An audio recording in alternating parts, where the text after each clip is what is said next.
एक समय की बात है। एक गांव में एक साधु रहते थे।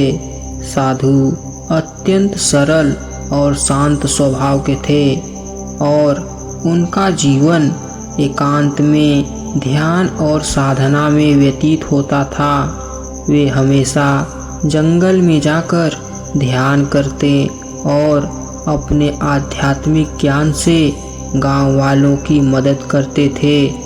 साधु के पास कोई भौतिक संपत्ति नहीं थी, सिर्फ एक लकड़ी की कुटिया थी जिसमें वह रहते थे।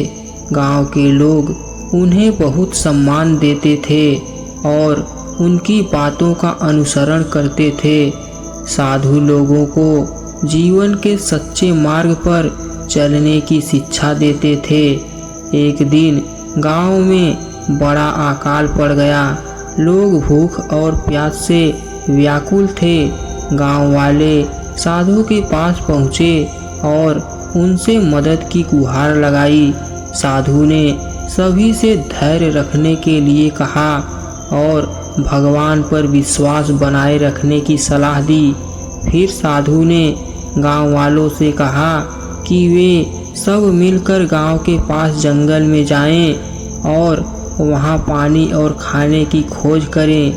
लोग साधु की बात मानकर जंगल की ओर चल पड़े।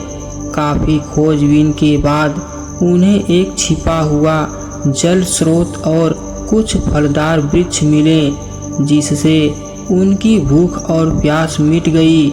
गांव वाले साधु के प्रति और भी कृतज्ञ हो गए और समझ गए कि सच्ची शक्ति उनके विश्वास और सामूहिक प्रयास में है। साधु ने उन्हें यह सिखाया कि कठिनाइयों का सामना करने के लिए धैर्य और समर्पण सबसे बड़े हथियार हैं। इस प्रकार साधु ने गांव वालों को संकट से उबारा और उन्हें आत्मनिर्भर बनने की शिक्षा दी।